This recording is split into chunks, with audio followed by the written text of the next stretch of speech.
নমস্কার, আমি জয়িতা। আমার চ্যানেল জয়িতা সুখী গৃহকোণ ব্লগে আরেকটি নতুন দিনের গল্প নিয়ে চলে এলাম আপনাদের সামনে। আশা করি সকলে ভালো আছেন। আমরা একদিন কিভাবে নিউ ইয়র্ক সিটিতে কাটালাম, কি খেলাম, সেই গল্পই আজ করব আপনাদের সঙ্গে। Good morning. আজকে শুক্রবার, আজকে এখন প্রায় 11:30 মতো বাজে। তা আজকে চটপট করে আমি আর নিরুপম সকাল সকাল উঠে তৈরি হয়ে নিয়েছি। নিরুপম একটু কাজও করে নিয়েছে অফিসের। এরপরে আমরা বেরিয়ে যাব আজকে, সেই জন্য এত তাড়াহুড়ো। আমরা এখান থেকে বেরিয়ে রাইনকে তারপরে পিক আপ করে নিয়ে তারপরে আমরা চলে যাব আমাদের ডেস্টিনেশনে। কোথায় যাচ্ছি, কেন যাচ্ছি, সে সমস্ত পরে আপনাদের সঙ্গে শেয়ার করব। এখন এত তাড়াহুড়ো, এখন আমি দেখুন রেডিও হয়নি, অর্ধেক রেডি হয়ে ভাবলাম একটু আপনাদের সঙ্গে কথা বলে নিই, এরপরে রেডি হয়ে আমরা বেরিয়ে যাব।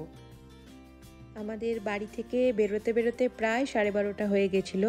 আর আপনারা তো জানেন যে রাইন যেখানে থাকে সেটা আমাদের বাড়ি থেকে অ্যারাউন্ড 1.5 ঘন্টা মতো দূরে। তা আমরা রাইনের হস্টেলেও পৌঁছে গেছিলাম এবং সেখান থেকে রাইনকে পিক আপ করে যেমন প্ল্যান ছিল আর কি যথারীতি সেইভাবে আমরা আবার রাইনের হস্টেল থেকে আবার রওনা দিয়েছি। তা কোথাও একটু দাঁড়িয়ে এবারে আমাদের একটু কিছু খেতে হবে, কেননা আমরা লাঞ্চ করে বেরোইনি, তখন আবার আপনাদের সঙ্গে দেখা হবে। আর আজকে তো ভীষণ মেঘলা দিন, অল্প অল্প সকালে বৃষ্টিও ছিল। আর যেখানে আমরা যাচ্ছি সেখানেও দেখলাম যা ফোরকাস্টে যে কালকে পরশু দুদিনই সারাদিন ধরেই বৃষ্টি হবে। তাই জানি না আমাদের কীরকম কি হবে, তাও দেখা যাক, ওখানে গিয়ে আবার আপনাদের সঙ্গে কথা হবে। আরও খানিকটা পথ আসার পর এবার আমরা একটা রেস্ট এরিয়ায় দাঁড়িয়েছি। এখন প্রায় 2:30 মতো বাজে। তা এখানে আমরা কিছু লাঞ্চ করে নেব, সেই জন্যই দাঁড়ানো এখানে। তবে খুব বেশি দেরি এখানে করা যাবে না, কেননা আমাদের পৌঁছতে তাতেই প্রায় সন্ধে 7টা মতন হয়েই যাবে। কেননা 7টা কেন বলছি, যেখানে ফাইনাল ডেস্টিনেশনে পৌঁছতে প্রায় হয়তো 10টাই বাজবে। পরে আপনাদের সব বলছি।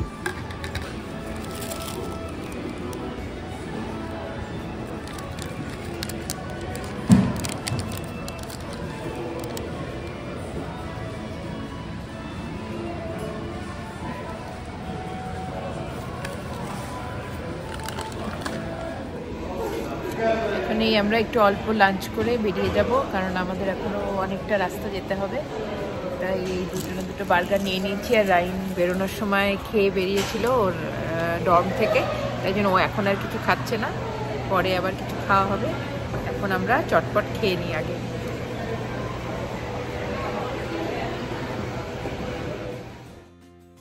আমরা এখন অনেকটা পথই চলে এসেছি, বলতে পারেন প্রায় হাফ রাস্তা আমরা চলে এসেছি।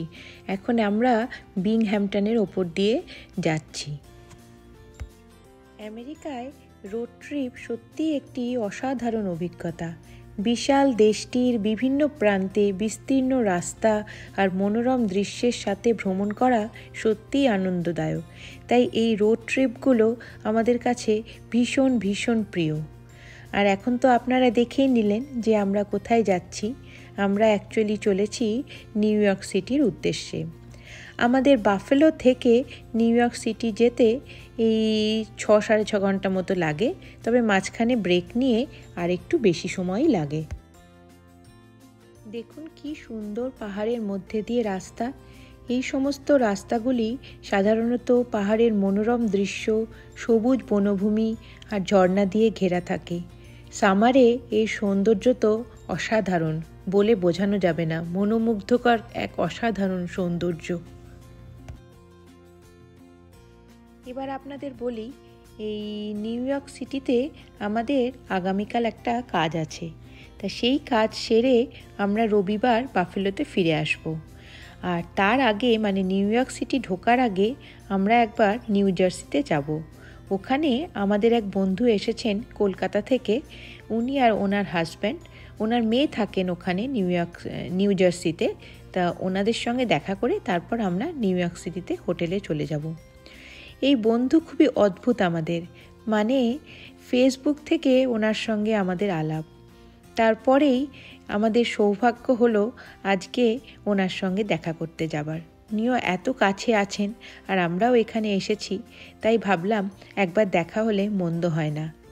এই দেখুন, বলতে বলতে আমরা নিউ জার্সিতে ঢুকে পড়েছি। আর দেখুন এখানেও আকাশের মুখ ভার, বরং আমাদের বাফেলোর থেকে এখানে ওয়েদার আরও খারাপ। অলরেডি অল্প অল্প বৃষ্টি শুরু হয়ে গেছে। এখন প্রায় 7টা মতো বাজে, কিন্তু এখন যেহেতু দিন বড়, এখনও পুরোপুরি অন্ধকার হয়ে যায়নি।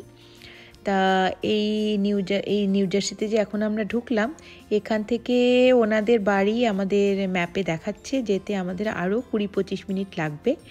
তা বৃষ্টির জোরটাও দেখছি আস্তে আস্তে বাড়ছে।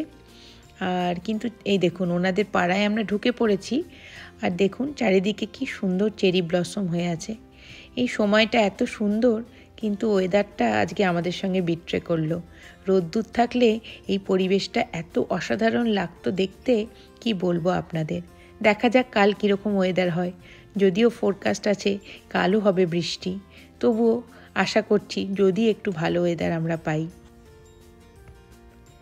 আমরা প্রায় বন্ধুর বাড়ির কাছাকাছি পৌঁছে গেছি। দেখুন রাস্তায় ঘাটে বেশ আলো ঝলমল করছে। বৃষ্টি পড়লেও বেশ সন্ধেটা একটা অন্যরকম ভালো লাগছে। পৌঁছে গেছি বন্ধুর বাড়ির অ্যাপার্টমেন্টের সামনে। ওদের বাড়িতে খানিকক্ষণ বসে আমরা বেরিয়ে যাব আমাদের হোটেলের উদ্দেশ্যে। হোটেলে যাবার পথে যেটা প্রথম চোখে পড়লো, দেখুন একটা পানের দোকান। এই দেখুন আমরা আমাদের হোটেলে পৌঁছে গেছি। এবার এখান থেকে রুমের চাবিটা নিয়ে আমরা চলে যাব সরাসরি রুমে। এখন অনেক বেজে গেছে, প্রায় 9:30। আমরা হোটেলে আসার পথে কিছু খাবার দাবারও নিয়ে নিয়েছিলাম।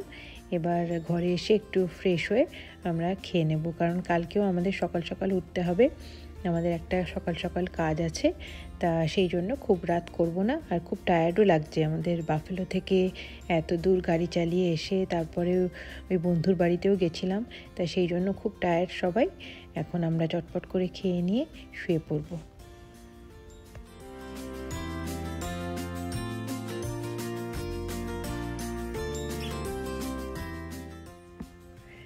খাওয়া খানিকটা হয়ে যাওয়ার পর আমার ভিডিও করার কথা মনে পড়েছে। নিয়েছিলাম একটা রাইস, একটা ডাল, একটা চিকেনের আইটেম, একটা ফিশের আইটেম। খাবার বেশ ভালো ছিল, গরম গরম খাবার খেয়ে বেশ তৃপ্তিই হলো সবাইকার। আজকে শনিবার সকালবেলা, কাল রাত্রিরেও আশা করছিলাম যে যদি আজকে বৃষ্টিটা না হয়। যদিও ফোরকাস্টে ছিল, কিন্তু দেখাচ্ছিল এই 75% মতো, তাই একটু আশা করছিলাম যদি বৃষ্টি না হয়। কিন্তু সকালে উঠেই মনটা গেল খারাপ হয়ে। সেই একই ঝিরঝিরে বৃষ্টি চলেছে তো চলেছেই, এবং দেখছি পরের দিকে আরও বাড়বে। তার মানে আজকে বৃষ্টি থামার কোনো চান্সই নেই। যাই হোক, আমাদের তো বেরোতেই হবে, যেহেতু আমাদের কাজটা আজকেই আছে। তাই আমরা সকাল সকাল রেডি হয়ে একটু ব্রেকফাস্ট করে হোটেল থেকে বেরিয়ে পড়েছি। আর এই দেখুন নিউ ইয়র্ক সিটিতে আমরা এখন যাচ্ছি। আমরা একটু উবারই নিয়ে নিয়েছি, কেননা আমাদের টাইমে তো পৌঁছতে হবে। আর বৃষ্টি পড়ছে, সেই জন্য অন্য কোনো সাবওয়ে বা অন্য কিছুর জন্য আমরা আর ওয়েট করলাম না। আমরা একদম উবারে করেই ডিরেক্ট হোটেল থেকে যেখানে আমাদের কাজ সেখানে চলে যাচ্ছি। যদিও বৃষ্টি পড়ছে, তাও নিউ ইয়র্ক সিটি বলে কথা, তাই আপনাদের জন্য একটুখানি ভিডিও আমি করে রাখলাম। আপনাদের কেমন লাগলো আমাকে কমেন্ট করে জানাতে ভুলবেন না প্লিজ।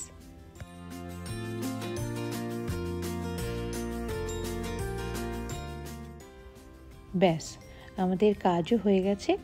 আর এই দেখুন এখন না বৃষ্টিটা একটু ধরেছে, তাই ভাবলাম একটু ঘুরে বেড়ানো যাক। এখনই 11:30-12টা মতো বাজে, তাই আমরা 3জন কাজ সেরে বেরিয়ে পড়লাম একটু কাছে পিঠে ঘুরে বেড়ানোর জন্য। নিউ ইয়র্ক সিটিতে এসছি, অথচ একটু ঘুরবো না, তা কি হয় বলুন? তাই আমরা 3জনে বেরিয়ে পড়লাম। নিউ ইয়র্ক সিটি ইউএসের একটি বিখ্যাত গুরুত্বপূর্ণ শহর, যেখানে নানা জাতির মানুষ মিলেমিশে বসবাস করে। শহরটি শিল্প, ব্যবসা বাণিজ্য, শিক্ষা, বিনোদন সর্বক্ষেত্রে বিশ্বজুড়ে একটি কেন্দ্রস্থল হিসেবেই বিবেচিত হয়। তা এখন তো আপনাদের বললাম যে এখন মোটামুটি 12টা মতো বাজে, তাই আমরা ঠিক করছি যে কোথাও গিয়ে একটু লাঞ্চ করা যাক, কারণ বেশ খিদে পেয়ে গেছে। তা সেইটা নিয়ে আবার 3জনের মধ্যে দ্বন্দ্ব শুরু হয়েছে। রাইন একরকম বলছে, তো আমি আর এক রকম, তো নিরুপম আর এক রকম। তা শেষ পর্যন্ত 3জনেই আমরা ডিসিশন নিলাম যে এখানে যখন এসেছি তখন সারাভানা ভবনেই আমাদের লাঞ্চটা করা যাক।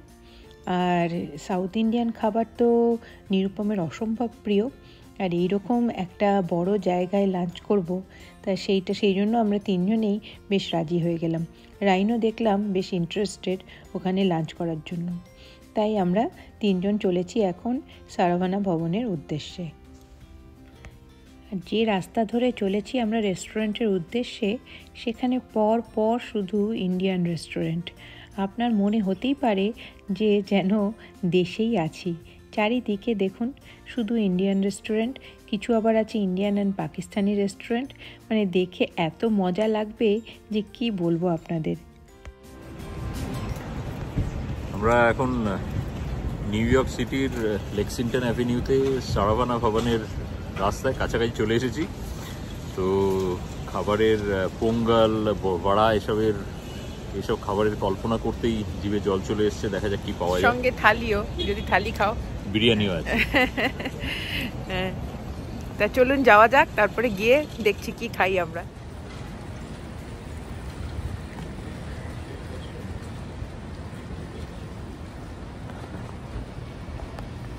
এই এসে গেছি সারাভানা ভবনের সামনে।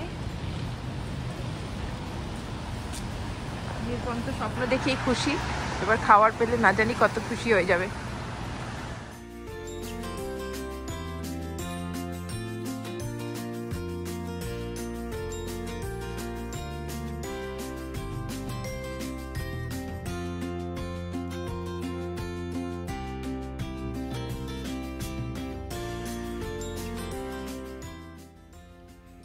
বাবা, এসে দেখি অসম্ভব ভিড়।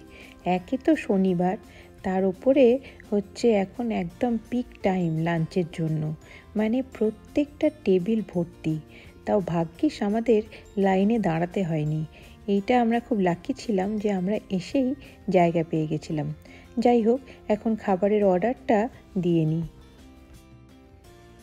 খাবারের অর্ডারও দিয়ে দিয়েছি, আর খানিকক্ষণ অপেক্ষা করতে করতেই খাবারও এসে হাজির। এত সুন্দর গন্ধ বেরোচ্ছে যে কি বলবো আপনাদের।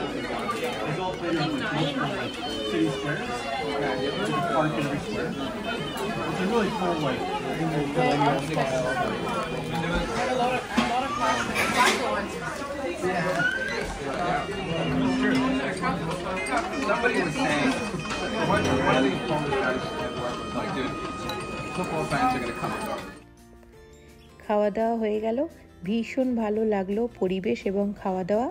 তারপরে আমরা এখন বেরিয়ে পড়েছি, দিয়ে আমরা হোটেলে ফিরবো আগে। তারপর হোটেলে আমাদের গাড়িটা রেখে এসেছি, কেননা আমরা তো গাড়িতে এসেছিলাম বাফেলো থেকে নিউ ইয়র্ক সিটি, তাই এবার আমরা হোটেলে গাড়িটা আমাদের নিয়ে নেব। আর তারপরে আমরা ফেরার পথে রাইনকে ওর হস্টেলে ড্রপ করে দিয়ে তারপর আমি আর নিরুপম বাফেলো ফিরে যাব। তা দেখি, মনে হচ্ছে সারাটা রাস্তায় বৃষ্টিতে ভোগাবে। এখন আবার অল্প অল্প বৃষ্টি শুরু হয়ে গেছে, কি যে বিরক্তিকর কি বলবো। যাই হোক, এই দেখুন চেরি ব্লসমগুলো যদি রোদ্দুর থাকতো কত সুন্দর লাগতো দেখতে, কিন্তু এবারে আমাদের কপালটাই খারাপ, বৃষ্টি বৃষ্টি করেই গেল পুরো 2 দিন। যাকগে, নিশ্চয়ই যখন পরের বার আসবো তখন ওয়েদার ভালো হবে, এই আশা করেই চলুন বেরিয়ে পড়া যাক। ও বাবা, এই দেখুন যত বাফেলোর দিকে এগোচ্ছি দেখছি সেখানে আবার কাল রাতে মনে হয় একটু স্নো পড়েছিল। এই দেখুন অল্প অল্প স্নো পড়ে আছে রাস্তায়, কই যাওয়ার সময় তো দেখিনি এখানে স্নো পড়ে থাকতে। নিশ্চয়ই কাল রাতেই হয়েছে এটা। কি বলবো, এখন এপ্রিল মাস এখনও স্নো পড়ছে। বাফেলোর তো এইটাই ঝামেলা। সব কিছু ভালো, সামারটা এত সুন্দর, কিন্তু উইন্টার যেন আমাদের পিছু আর ছাড়তে চায় না। দেখা যাক কালকে কীরকম ওয়েদার থাকে। কালকের দিনটা ভালো করে রেস্ট করে নিয়ে পরশু থেকে আবার সবার কাজকর্ম শুরু হয়ে যাবে। আজ তাহলে এই পর্যন্তই। ব্লগটি ভালো লাগলে লাইক, শেয়ার, কমেন্ট করবেন প্লিজ, আর চ্যানেলটি সাবস্ক্রাইব করে পাশে থাকার অনুরোধ রইল। সবাই খুব ভালো থাকবেন, দেখা হবে খুব শিগগিরই। ধন্যবাদ।